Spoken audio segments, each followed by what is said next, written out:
Et salut à toutes et à tous, je suis Angel, ça vous le savez déjà, bienvenue dans cette nouvelle vidéo signant mon comeback sur YouTube.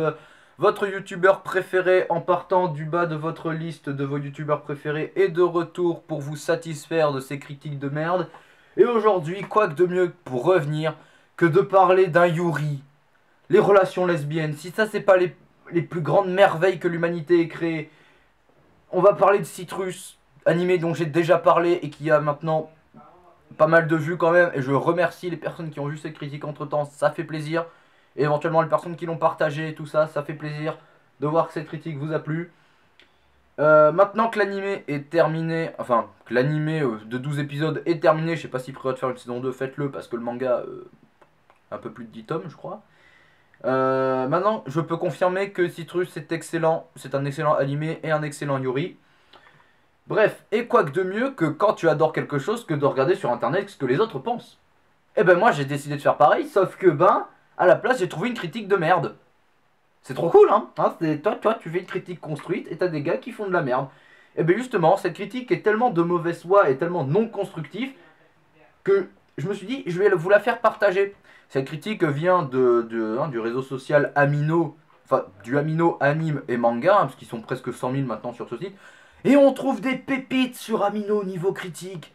On trouve des perles. Je pourrais ouvrir une seconde chaîne pour juste pour analyser toutes les critiques. Mais on va pas faire ça. On va juste faire un format dans lequel on démonte des critiques pourrites. Et puis ça va être cool. Donc là c'est Citrus. On va commencer tout de suite. Alors le titre de la critique est Citrus, un Yuri trop étrange pour moi. Donc là tu pourrais dire avec un titre comme ça, tu dis que le gars va développer son propos et dire pourquoi il trouve ça étrange. C'est une histoire d'amour entre deux filles. Normal pour un Yuri, nous dit-il. Mais ces deux filles vont en fait devenir sœurs par alliance. Il raconte l'histoire. Elles vivent donc dans la même maison. Ça paraît logique en effet. Premier point négatif, parce que là, ça tourne quasiment en relation incestueuse. Alors je tiens à dire que la critique, elle fait deux paragraphes de 5 lignes. Je viens de finir le premier paragraphe. 5 lignes sur 3 lignes, il critique pas. Hein, c'est, tu nous présentes l'histoire, c'est où hein, j'explique les gens, c'est que quand vous faites une critique, vous devez d'abord présenter l'œuvre, ou vous le faites bien, c'est-à-dire que en gros vous dites en quelle année c'est sorti et vous racontez, limite à faire un résumé Wikipédia, vous racontez l'histoire, mais vous faites pas dans une critique que tu publies une description comme si t'en parlais à ton pote. C'est après peut-être qu'il a fait ça pour un ami, mais à ce moment-là partage-le en message privé. Donc premier point négatif, parce que là ça tourne quasiment en relation incestueuse. Alors non. Alors non, parce que elles sont devenues sœurs par alliance. Donc par l'intermédiaire du père de Mei qui allait se secouer le poireau dans la rivière de Yuzu. De la mer de Yuzu, pardon. Donc non, parce que ça aurait été de l'inceste si elles avaient le même nom de famille, les mêmes parents biologiques, le même sang, et qu'elles se connaissaient depuis toute gamine. Ça tourne pas à l'inceste là, c'est les deux, elles sont pas sœurs, elles sont pas sœurs, d'accord. Il fallait vraiment si c'était de l'inceste, il aurait fallu dire que Yuzu et Mei sont sœurs et que son père, sa mère, c'est la même, tout simplement. Hein. Limite inventer une excuse comme quoi genre Yuzu Mei a été adopté entre temps, là ça passe, là oui c'est de l'inceste. Mais là, non, hein, c'est deux parents différents, nom de famille différent, groupe sanguin différent. Ce n'est pas de la relation incestueuse. Et surtout, il y a un truc qui me gêne dans cette partie, c'est le quasiment. Qu'est-ce que ça veut dire? Parce que le quasiment, tu peux le tourner de deux façons. C'est que, ou il critique que c'est quasiment de l'inceste, ou alors, enfin, ce que je veux dire, c'est qu'il peut dire que, en gros, il est en train de dire que c'est de la merde parce que, ou l'auteur, il a pas fait de l'inceste, ou alors l'auteur voulait faire de l'inceste. En fait, on sait pas de quel côté il se place avec ce quasiment. On sait pas de quel côté il se place. C'est-à-dire, en gros, est-ce qu'il voulait l'inceste, est-ce qu'il voulait pas, on sait pas, il nous le dit pas. Donc, premier paragraphe, c'est déjà une catastrophe. Deuxième paragraphe, donc là, c'est ma partie préférée. Hein, c'est vraiment, là, c'est le haut, de la carotte, hein, comme on dit. Personne dit ça, mais bon. Alors là, le gars, il nous dit, mettons qu'on oublie ça, hein, qu'on oublie la relation incestueuse. Les personnages en eux-mêmes sont nuls D'accord, hein, donc là, il y a encore la suite de la phrase. Hein. Donc là, tu pourrais dire, les persos sont nuls. Dans une histoire, pour faire un perso nul, tu développes pas son personnage, tu lui fais pas de personnalité, tu le rends inutile. Voilà, hein. Bref, hein, les personnages en eux-mêmes sont nuls, car, attention, attention, attention, car cliché. Les gars, je viens d'apprendre une révélation. Il y a des personnages clichés dans un animé. Vous voulez une autre information? Il y a de la bouffe chinoise dans un restaurant chinois. Il y a des films au cinéma. Il y a des épisodes différents dans une série. Il y a des zombies dans Walking Dead. T'as compris en gros où je veux en venir? Évidemment que tous les personnages de la Japanimation sont des clichés. Ça dépend juste de ce que tu en fais. C'est pas pour rien qu'il y a des clichés de gonzesses, les tsundere, les yandere, les kudere, les dedere et les autres dere. On en fait quelque chose avec tous tes personnages préférés, mon gars. Mais si t'es fan de, par exemple, de Sword Art Online, je sais pas quelle autre merde, ton Kirito, ton Kaneki de merde, là, c'est des personnages clichés. Seulement, si tu les apprécies, espèce de cave, c'est simplement parce que l'auteur, cet abruti, il sait faire des trucs avec ses cons. D'accord? Hein? Yuzu, Mei et les autres connasses du casting, elles sont clichés, oui, mais elles servent à la fois, de par le cliché, elles servent le récit et le développement de nos deux protagonistes. Mei et Yuzu, qui eux aussi sont des clichés, mais qui, dans le contexte d'un Yuri, d'une histoire d'amour, les clichés fonctionnent. De faire, par exemple, regarde, le cliché du personnage de Yuzu, là, le mec il nous le dit là. Hein. L'héroïne est d'une petite rebelle qui rêve d'un amour parfait et l'autre est la fille la plus connue du lycée, belle et mystérieuse. Et c'est génial d'avoir pris ce cliché de personnage-là dans Citrus. La gonzesse qui rêve au prince charmant. Hein, le prince charmant, donc on parle bien de ce grand homme musclé, fièrement dressé sur sa monture, ce cheval blanc à la crinière qui vole au vent avec ses courts cheveux, avec ses cheveux mi-longs, bouclés, avec son sourire et son regard de braise, tout ça, je sais pas quoi. Et d'avoir pris littéralement l'opposé avec Mei, c'est fantastique parce que Mei n'a rien à voir avec ce cliché du chevalier en armure. Elle ne sourit pas, elle est frêle, elle a les cheveux longs et noirs, le regard blasé, et elle est accompagnée d'une petite conne qu'on a envie de voir mourir. Hein? Et aussi, avec ces personnages-là, il y a un truc hein, que Isayama devrait noter pour, par exemple, Levi. On fait de l'évolution de personnage.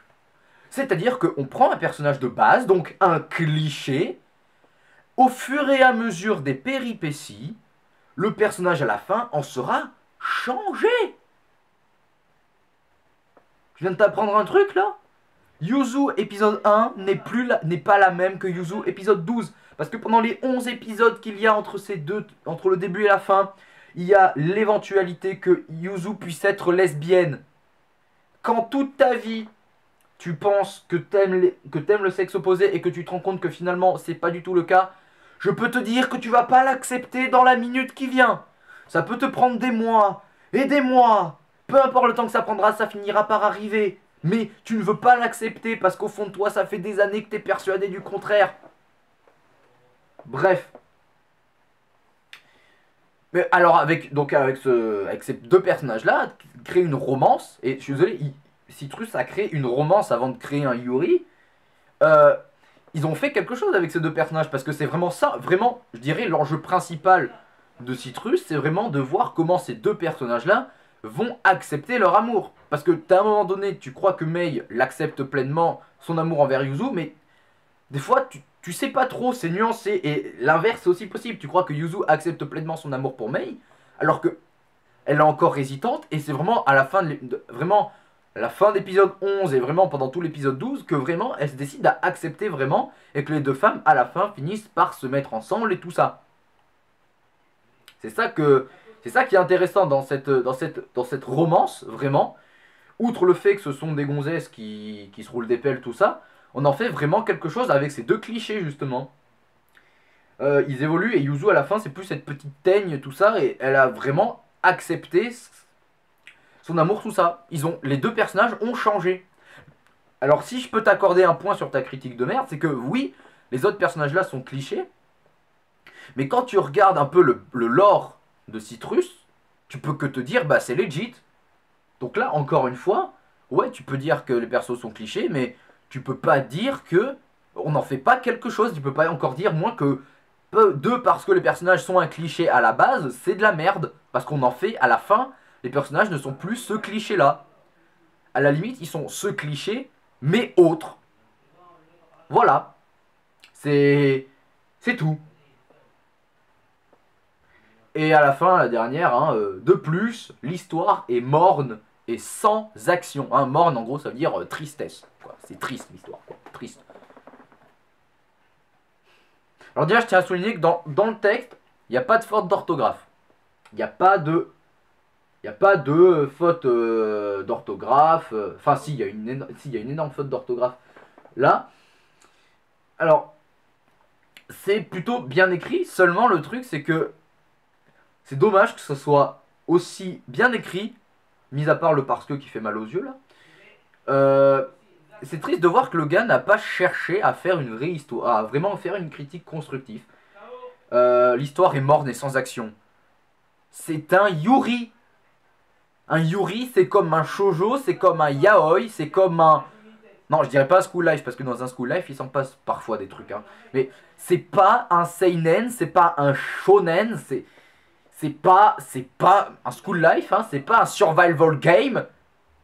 Hein, c'est un Yuri, un yaoi, un machin, c'est censé être plus calme. D'accord? Le truc, c'est censé se rapprocher de la vie réelle, d'accord? Hein, c'est toi le matin quand tu te lèves à 8 h et que tu vas avoir ta vie. C'est un animé dans ce genre-là, c'est censé faire ça avec, bien sûr, saupoudré de romance, évidemment. Donc c'est normal que ça soit pas c'est normal que ce soit morne et sans action. Bah je dirais même c'est plutôt réussi parce que c'est représentatif de ce qu'est la vie. Hein, la vie parfois elle est chiante, elle est triste et t'as que à certains jours où t'es vraiment content, où il se passe un truc, ou quand tu te réveilles le matin, tu fais ah bah cool j'ai un truc à faire. Hein, par exemple, quand c'est le week-end, tu dis que tu vas voir tes potes, là, ta vie, elle est pas morne. Quand tu vas à l'école, oui, par contre, ta vie, elle est morne, c'est de la merde. Tu vas retrouver plein de connards que tu détestes, mais c'est pas grave. Hein, mais ouais, mais je suis désolé, oui, et si, dans Citrus, il s'en passe des trucs. C'est juste, c'est pas aussi clair que ce que tu le penses, parce que je pense que ces gens-là, ils sont habitués au Fairy Tail, au Sword Art Online, à ces autres animés de merde où il se passe 4000 trucs par seconde pour masquer un manque de scénario. Hein, c'est... Ce que je viens de dire marche aussi avec Spider-Man Homecoming et Thor Ragnarok. Voilà. Hein, c'est pour cacher un manque abyssal de scénario qu'ils comblent ça par des boobs, cul, pouvoir de l'amitié, OST qui déchire, tout ça, bref. Je parlais des animés là, hein, pas des films de merde que j'ai dit. Ouais, donc, ouais, Citrus, c'est chiant et sans action, absolument pas. Il s'en passe des trucs, c'est juste beaucoup plus discret que ce que tu ne le penses. Je dirais même c'est vachement énergique et j'ai vraiment pris mon pied à regarder les animés. Voilà, en gros, c'était cette critique de merde sur Citrus. Si vous n'aimez pas Citrus, je vous invite à me faire une critique constructive dans les commentaires, même si c'est un pavé de 35 lignes, je le lirai quand même. Parce que c'est toujours enrichissant d'avoir un avis contraire. Donc vous savez maintenant à peu près ce que je pense de Citrus avec la critique des 5 premiers épisodes. Enfin, la critique est sortie sur ma chaîne. Ce qu'on peut en tirer de cette critique, c'est qu'en soi, je pense que le gars voulait vraiment faire quelque chose. Hein, vraiment nous présenter une critique, tout ça. Sauf que le gars n'a tellement peu développé son propos que c'est juste proche de la mauvaise foi. Hein, donc voilà, donc si tu es d'accord avec lui, ben argumente mieux que lui. Si tu n'es pas d'accord comme moi je l'ai fait, tu peux me le dire en commentaire. En attendant, n'hésitez pas à liker la vidéo, à la partager, à commenter. Et en dernier recours, éventuellement, abonnez-vous à ma chaîne si cela n'est pas déjà fait, que si vous êtes un arrivant sur la chaîne. Hein. Je remercie les nouvelles personnes qui arrivent chaque jour sur la chaîne. Ça fait très plaisir de voir que la communauté, un peu plus chaque jour, s'agrandit. La communauté, au fil des semaines et des mois, s'agrandit. Ça me fait très plaisir. En attendant, je vous retrouve bientôt pour de prochaines critiques et de prochaines vidéos. C'était Angel et vive les lesbiennes. Salut!